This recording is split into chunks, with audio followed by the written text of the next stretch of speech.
The world of this narrative has no connection to Earth. It is a vast universe, filled with inhabited planets, civilizations, and societies that developed far beyond any known human memory. Many of these worlds are technologically advanced and connected to one another through regular interplanetary travel. Others remain isolated, enclosed within their own fears, laws, and myths. No one knows anymore where it all began. There is only the certainty that once there was an ancient planet, a world of origin, whose name and location were lost to time. There, the first civilizations took shape, and there the great ages of humanity began. During the Dawn Age, the first societies were born. Small kingdoms, myths of gods and heroes, the first laws, fire, and cultivation. It was an age of memory and legend, when history passed from mouth to mouth. The Shards Age followed, the age of fragmentation. City-states and small kingdoms clashed endlessly. People lived among ruins and forgotten technologies they no longer understood, surrounded by fragments of older civilizations. The Flame Age brought conquest.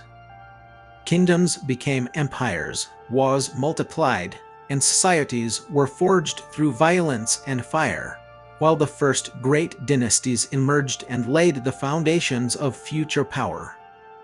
In the Crown's Age, monarchies and empires spread across the entire planet. Law, armies, and religions took their final form. Dynasties such as the Soryoto became symbols of eternal dominance and historical memory.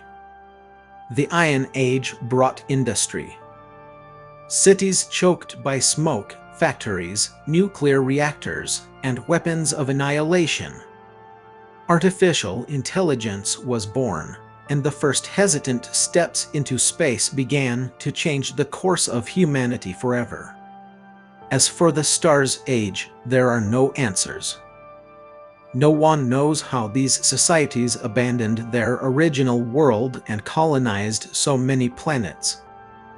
There is a mysterious gap in history, a darkness in collective memory.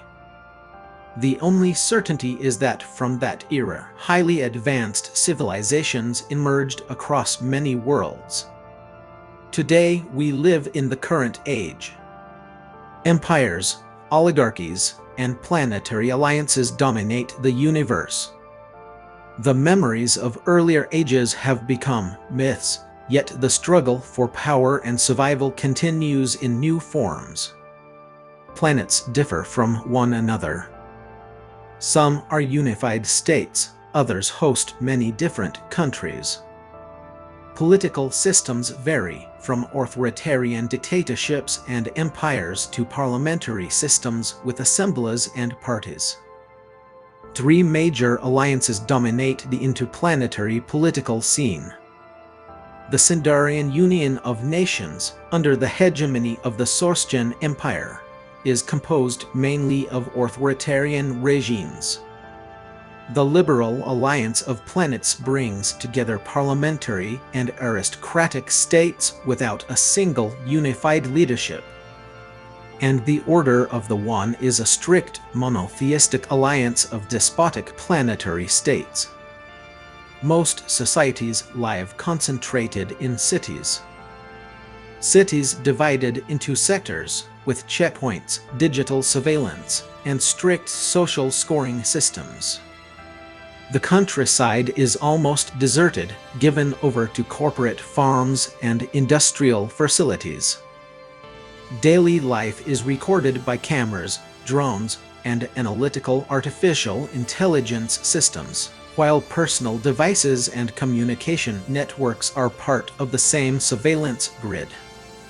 Despite their differences, humanity remains biologically similar across all planets, a sign of a shared ancient origin.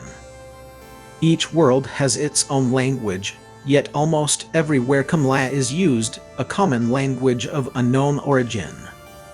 In the past, the Great Alliances waged a devastating war. During it, they discovered societies that operated under entirely different political rules.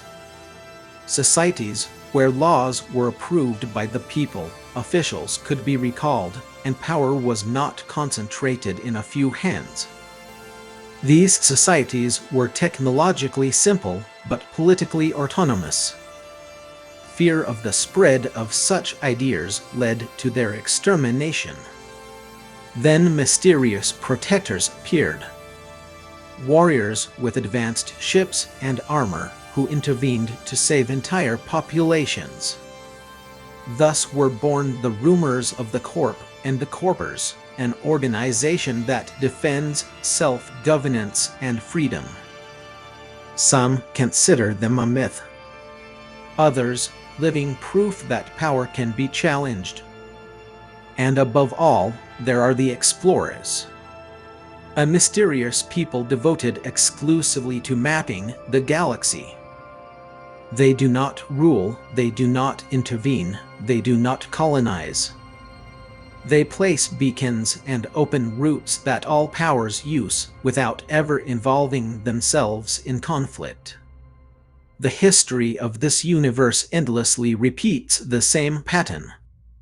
Concentration of power, elites, violence, and sacrifices paid by those who did not participate in the decisions. The gains of leaderships are temporary, the losses of peoples permanent. Perhaps one day this cycle will be broken. Not by a new leader, but by those who refuse to become raw material for power. When societies cease to obey fear, perhaps then evolution will gain a new meaning. Not the conquest of new worlds, but liberation from the repeating pattern itself. The liberation of society from power. Self-governance.